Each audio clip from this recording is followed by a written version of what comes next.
Hello friends, कैसे हैं आप सब। आशा करती हूँ आपकी तैयारी बहुत अच्छी चल रही होगी। तो प्री हिस्ट्री में ही आज मैं बेसिक चीज़ें लेके आई हूँ।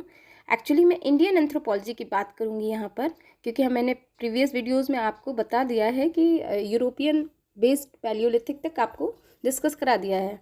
तो यूरोप का आपने समझ लिया, अब थोड़ा सा इंडिया का समझ लीजिए, क्योंकि देखिए इंडिया का क्या है ना कि बहुत डिस्प्यूटेड रहा है। जब हमारे पास ब्रिटिश कॉलोनियल एरा में जो भी डिस्कवरी की गई बहुत सालों तक एंथ्रोपोलॉजी में, वही हम पढ़ते रहे। बाद में और भी लोग आए, डिटेरा पैटरसन वगैरह, उन्होंने एक्सकेवेशन किया। और अभी रिसेंटली जो भी हमारे पास डेटा है उससे ये पता चल रहा है, पता नहीं बिल्कुल प्रूव्ड है एविडेंस के थ्रू, कि लोअर मिडिल अपर तीनों ही पैलियोलिथिक स्टेजेस हमारे इंडिया में एग्जिस्ट करता था। ठीक है, इंडियन सब कॉन्टिनेंट में, इंडिया में नहीं, इंडियन सब कॉन्टिनेंट में एग्जिस्ट करता था। ठीक है, लेकिन उसके पहले मैं चाहूँगी आप लोग ये थोड़ा सा ये सेक्शन देख लीजिए, बेसिक है, जिसमें कुछ कुछ टर्म्स आते हैं। इसको एक्चुअली आपको पहले ही समझना चाहिए था, लेकिन कोई बात नहीं, अभी देख लेते हैं। देखिए, ये है pre history. Pre history word क्या होता है? Before history.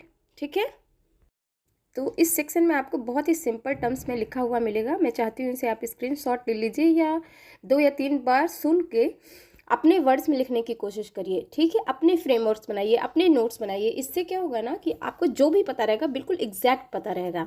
ठीक है, तो कुछ टर्म्स समझ लेते हैं। प्री हिस्ट्री, प्री हिस्ट्री का लिटरल मीनिंग जो होता है उसका मतलब होता है before history, right. Before history यानी ये टर्म इंडिकेट करता है both the time as well as the major cultural events during that period, that is before man had invented writing of any form। मतलब स्क्रिप्ट नहीं थी, they don't know how to write। ठीक है, तो जब तक लिखने का कोई एविडेंस ही नहीं था, वो नहीं जानते थे लिखना भी कुछ होता है। तो उस टाइम तक का जो भी हिस्ट्री था उसको कहते हैं प्री हिस्ट्री, राइट। अब एक वर्ड आता है प्रोटो हिस्ट्री। इसमें देखिए क्या होता है, the cultures who remain without writing but still show a well developed settled life and also those whose writings are yet to be deciphered in terms or terms proto historic. मतलब आपको समझ आ रहा होगा, Indus valley civilisation, Mesopotamian civilisation, ठीक है, ये सारा कुछ क्या है? प्रोटो हिस्टोरिक है। प्रोटो हिस्टोरिक है, they have must develop civilised, लेकिन उनके पास हिस्ट्री स्क्रिप्ट नहीं थी। ठीक है, जो भी कुछ उन्होंने उकेरा वो आज भी डेसिफर्ड नहीं किया जा सकता है कि क्या लिखा था। वो भी जो भी कुछ है वो सब कंजक्चर फॉर्म में है, मतलब अजम्पशंस में है। ठीक है, तो we can not deciphered what are the writing. तो इस स्टेज को हम कह देते हैं, या इस पूरे फेज को हम कह देते हैं प्रोटो हिस्टोरिक, राइट।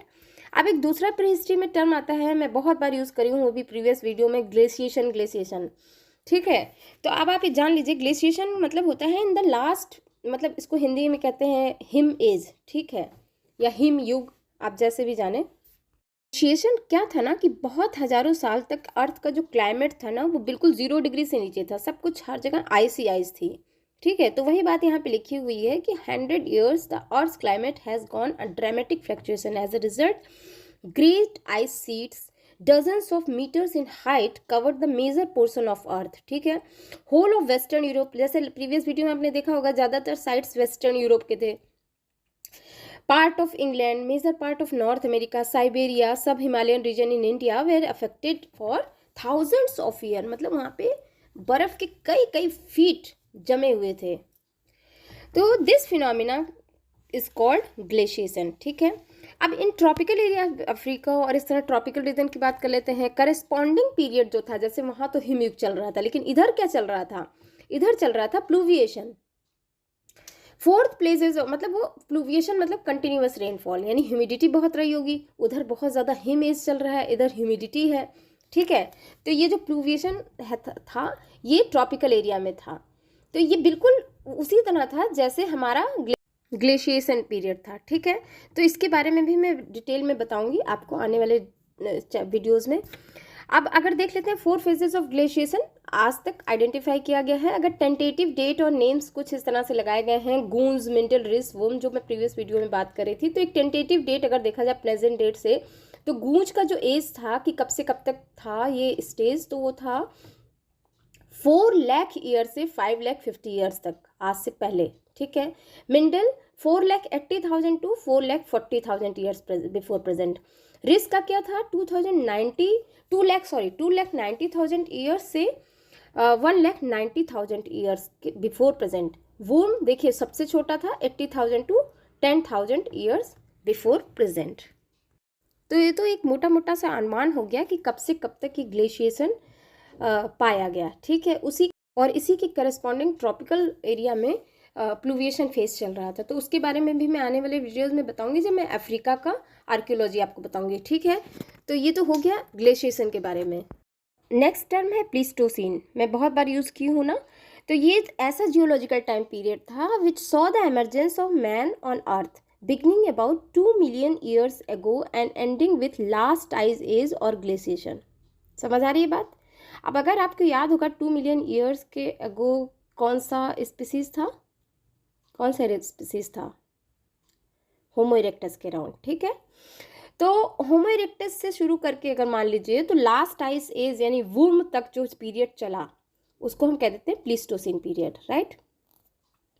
नेक्स्ट है अगर कल्चरल क्रोनोलॉजी अगर देख लिया जाए तो सक्सेशन ऑफ इंडस्ट्रीज सिमिलर और making on similar raw material on a large scale. बार बार मैं इंडस्ट्री यूज करती हूँ, तो व्हाट डज इट मीन कि इंडस्ट्री का क्या मतलब है। इंडस्ट्री का मतलब है similar tool making on similar raw material on large scale. बहुत सारे लोग एक जगह गैदर हो जाते थे, वो फ्लेंट से या क्वार्टजाइट से बनाते थे ना डिफरेंट डिफरेंट टूल्स। तो उस तरह की चीज़ों को हम कह देते थे, उस फिनोमिना को कह देते थे इंडस्ट्रीज, ठीक है। आपको समझ आ गया वो जो इंडस्ट्री में बात कर रही थी। अब एक और सेंटेंस है, a general word chronology is given below. अच्छा यहाँ पे ये देख लीजिए कि द टाइम जो सीक्वेंस मैंने बताया था ना इसके पहले, अविबिलियन क्लैक्टोनियन टाइप ऑफ थिंग, तो ये आप प्लीज़ इसको नोट डाउन कर लीजिए, ये स्क्रीनशॉट ले लीजिए। बहुत इंपॉर्टेंट चार्ट है ये कल्चरल क्रोनोलॉजी, खासकर उन लोगों के लिए जो फर्स्ट टाइम आर्कियोलॉजी समझ रहे हैं, और इसको बहुत याद कर डालिए, ठीक है। आप इसमें समय का भी देखते जाइए कितने से कितने टाइम तक ये प्रेजेंट था। जैसे अगर अभी मैंने पैलियोलिथिक की बात की थी, लोअर मिडिल अपर, तो आपने लोअर में देखा था ना अबिलियन क्लैक्टोनियन एसियुलियन लिवेलोइसियन, देन मिडिल आया था जिसमें मैंने मैस्टेरियन कल्चर की बात करी थी, अपर है चेटलपेरोनियन, अच्छा ऑरिग्नेशियन और ये ग्रेविसियन सॉलिट्रियन मैग्डलियन। तो ये जिस बुक से लिया गया उन्होंने तब तक तो ये रेकमेंडेड था, ठीक है। उसके बाद जो मैंने आपको लेटेस्ट तरीका दिया है ना ऑरिग्नेशन से शुरू करके या डिवीज़न दिया है, तो अपर पैलियोलिथिक ट्रेडिशन या ब्लेड टूल ट्रेडिशन में वो सारी चीज़ें लिखिएगा, और ये लास्ट तक आयरन एज तक बता रखा है। तो ये चार्ट ज़रूर बना लीजिए अपनी नोटबुक में और इसको कई बार देखिए, स्टडी टेबल के सामने चिपका लीजिए और उसको देखते रहिए, ठीक हो गया, ठीक है। तो ये हो गया आपका कल्चरल क्रोनोलॉजी। अब आ जाते हैं इंडियन आर्कियोलॉजी को समझने के लिए। तो अगर पैलियोलिथिक कल्चर ऑफ इंडिया या Palaeolithic cultural tradition of India की बात की जाए तो अर्ली स्टोन एज जो था इंडिया का वो बहुत लंबा था, जैसे कि यूरोपियन फेज में था। Hence it has been further subdivided into 3 stage, lower middle and upper palaeolithic, right. Lower palaeolithic का अगर देखा जाए तो it is the earliest period of the human existence and continued from the end of the first ice age. मतलब समझ रहे हैं, गूंज था फर्स्ट आइस एज, उसका जब एंड होने लगा तो end of the first ice age through the second ice age up to the end of the third ice age यानी रिस ग्लेशिएशन तक चला। देखिए कितना लंबा पीरियड था ये। This was a period of extreme climatic fluctuation, ठीक है। Man had to struggle with the elements as well as wild animals with the puny tools made of bones, stones and wood, ठीक है। इतनी बात बहुत आसान सी है, बहुत आसानी से समझ आ गई। तो देख लेते हैं नेक्स्ट पॉइंट है the Indian lower palaeolithic culture can be better understood if we take a survey of the sites from where tools have been found and consider the type of these tools, technique employed to manufacture them, the probable functions that they served etc. मतलब ये tools को हम कैसे, tools वाले section में मैं कैसे बात करती थी, या तो उसका टेक्निक क्या लगाया गया है उस बेस पे हमने बताया, या तो उसका फंक्शन क्या था उस बेस पे बताया, ठीक है। तो वही बात इन्होंने कही, in order to do this we divide India into 3 zone, North India, middle India and South India on the basis of major tool type found. तो आप भी इसी तरह से लिखिएगा। चलिए नॉर्थ इंडिया की बात कर लेते हैं पैलियोलिथिक में। तो the most important tool site in north Indian lower Palaeolithic is Sohan valley, बहुत इंपॉर्टेंट है, कई बार पूछा गया है, तरह तरह से पूछा गया है, और इससे इजी और इससे लेमैन टर्म में आपको कहीं नहीं मिलेगा। इतनी आसानी से समझ में आ जाए आपको कहीं नहीं मिलेगा, ठीक है। This is very much complicated. कोई कहता है ये साइट अपर पैलियोलिथिक में है, कोई कहता है अपर पैलियोलिथिक एग्जिस्ट ही नहीं करता था इंडिया में। बट अभी जो मैं आपको बताने जा रही हूँ अब रिसेंट वीडियोज़ में, वो आप बिल्कुल समझ जाओगे। एक तो पहली बात, जो हमको एग्ज़ाम क्रैक करना है, हम आर्कियोलॉजिस्ट नहीं है, हमें कुछ प्रूव नहीं करना है, ठीक है। तो हम वही सारी बातें जानेंगे जो हमें एग्ज़ाम में सही सही आंसर कर पाए, ठीक है, जिससे हम। तो एक तो पहली बात, साइट्स बहुत इंपॉर्टेंट है। कौन कौन सी साइट इंपॉर्टेंट है, किस किस साइट पे कौन कौन सा स्टेज पाया गया है, टूल्स क्या क्या मिले, that is very important, geological age क्या थे, दैट इज़ वेरी इंपॉर्टेंट। तो ये कुछ चीज़ें हैं जो आपको बिल्कुल दिमाग में रखनी है, ठीक है। तो उनसे बिल्कुल बहस मत करिए, जो ये जहाँ पे हम पढ़ते पढ़ते उलझते हैं कि भाई ये अपर पैलियोलिथिक एग्जिस्ट करता था कि नहीं, ये टूल्स हैं कि नहीं, या हमारे इंडियन सब कॉन्टिनेंट में मिले कि नहीं, या कार्बन डेटिंग हुई तो इससे पहले थे नहीं, या थे या कैसे थे, ठीक है।